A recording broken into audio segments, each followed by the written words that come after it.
Hey there, pirates! Welcome aboard the Anime No Me channel. Since his defeat in Scipia, Enel vanished from the world of One Piece like a lightning bolt disappearing into the sky after a storm. But what few realized is that his absence wasn't an end, it was the sign of a return. The skies may have calmed, but the electricity lingered in the air. Enel didn't fall, he ascended. And what he found on the moon, among ruins and echoes of a forgotten civilization, would change his perspective, and eventually his destiny. Enel believed himself to be a god. Not a man with power, but a superior being untouchable, unbeatable, unquestionable. His command over lightning, his insane speed, his highly advanced mantra, Kenbunshoku Haki, all of it created the illusion of divinity. But it was Luffy, a rubber man with a free and simple spirit, who brought him down. That strike wasn't just physical, it was a shock to Enel's pride. His godhood crumbled, and yet he survived. More than that, he went beyond the earth. On the moon, Enel discovered remnants of the Burkans, the Shandians, and the Scipians. He saw machines, automatons, technological ruins far beyond anything he had known. There, he didn't find worshippers. He found an ancient people waiting for someone to return. And interestingly, they treated him like a god. They believed in him. They followed him. And that reignited a spark inside Enel, not of arrogance, but of purpose. Maybe he did have a greater role in the world. Maybe he wasn't a god, but part of something much bigger still unfolding. Enel's presence in Elbaf, emerging as a figure called God Thor, might seem like an unlikely idea at first, but if we examine the elements already introduced in One Piece, this theory gains surprising strength. Fans have been waiting for Enel's return ever since he left for the moon, and Elbaf, the land of giants known for strength, honor, and Norse mythology, is the perfect stage for a triumphant comeback. Elbaf is the only place in One Piece that explicitly embraces a Norse aesthetic and symbolism. Its mythology is heavily inspired by Viking legends, and among them one name stands out: Thor, the god of thunder, strength, and battle. This legendary figure aligns perfectly with Enel's return, the self-proclaimed god with lightning powers of divine scale and ambitions far beyond Scipia's skies. If we go back to the Skypiea arc, Enel expressed a desire to reach fairy Verth, a perfect world that, to him, existed on the moon. This obsession with a heavenly kingdom reveals that Enel sees himself as someone destined for godhood, a direct parallel to many mythological gods who believe they belong to a higher realm. However, his absence from the main storyline since that arc has always felt intentional, as if Oda was saving him for something greater, and that greater could very well be Elbaf. Elbaf is still surrounded by mystery. We know it's a place respected even by the Yonko, and its people are known for their loyalty and raw strength. But what would happen if a figure emerged among them who could manipulate fear, lightning, and religion? Enel, with his lightning logia, can destroy entire cities. His return as God Thor could be linked to an ancient cult in Elbaf something the giants once revered that had been dormant for centuries until someone appeared with powers that perfectly match their god's description. Here's where the theory deepens.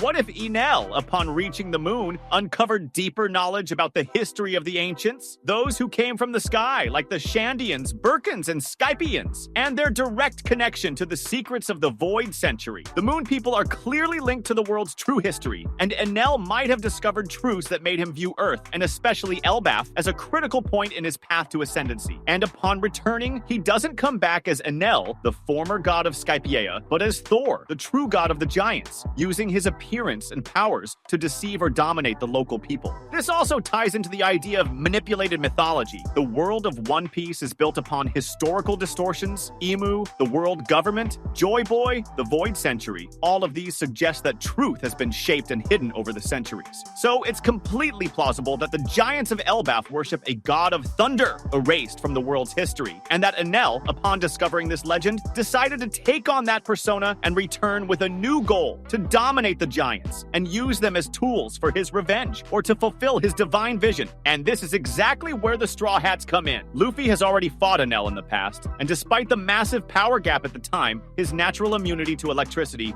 was the key to victory. But now, things are different. Enel is no longer just the former god of Skypiea. He is a being who has traveled beyond the known world, gained knowledge, and likely increased his power. With his strategic mind and advanced observation, haki, mantra, he may now be far beyond what we saw before. We also can't forget that Elbaf is crucial to the Straw Hats' journey. Since Little Garden, the importance of the giants in Elbaf has been foreshadowed as a key development. Usopp, in particular, dreams of going to Elbaf and meeting the giant warriors. Facing Enel in that setting becomes more than a rematch. It's a test of strength, honor, and also an important revelation about the world's beliefs. Would the giants of Elbaf bow to a false god just out of fear? Or would Luffy and the Straw Hats become the necessary catalyst to free them from a new tyranny? Another powerful point of the theory is the symbolism of Enel as Thor. In Norse mythology, Thor is the protector of humans against giants. Here, in a clever and provocative twist, Enel becomes Thor to control the giants, not protect them. This creates a striking contrast with Luffy, who stands for freedom and breaking chains ideals that directly oppose Enel's masked tyranny, disguised as divinity. And if we think more deeply, this confrontation carries even greater weight. Another reason that supports the possibility of Enel's return in Elbaf is the increasing importance Oda has been giving to the connection between mythology, ancient peoples, and advanced technology. During his journey on the moon, Enel not only found traces of the Birkin people, but also came across ancient structures and robots, the species that seem to guard forgotten knowledge about the world's history. This contact with ruins and machines may have given him access to technologies and information that were lost, making him far more dangerous than before. In One Piece, the concept of ancient technological advancement is a recurring theme. The ancient weapons, Pluton is a construction from past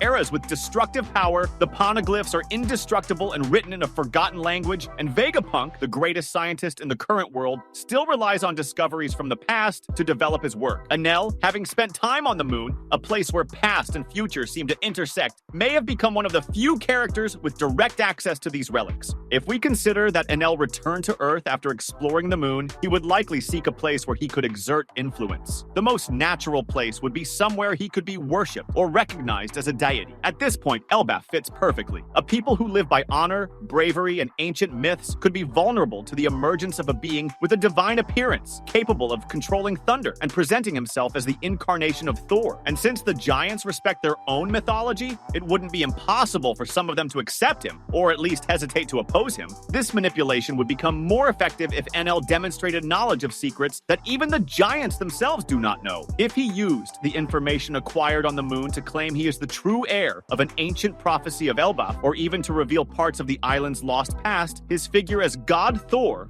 would be strengthened. He wouldn't just be an imposter with power, but an imposter with knowledge, and that is dangerous. The narrative impact of this would also be significant. Oda likes to bring back forgotten elements and give them new importance. Enel's return in a grand arc like Elbaf would be a way to tie up loose ends from Skypiea, which, although underestimated by many, is full of clues about the Void Century and the connection between sky and earth. The Golden Bell, for example, is a message for Joy Boy. The Golden City of Shandora survived oblivion with purpose. The very war between the Scythians and Shandians was caused by manipulation and blind faith, exactly what Enel represented. In other words, Enel's return would bring back the theme of faith versus freedom. Skypiea showed a people submissive to the idea of a god because they didn't know the truth. Elbaf could experience a similar conflict, but this time with much more experienced characters, and with the presence of figures like Luffy and Usopp who are ready to oppose a new form of oppression. That was today's content. We hope you liked it and want to share your opinion on the subject. Don't forget to share the video, give it a thumbs up, and I'll see you in the next video. Take care and stay amazing.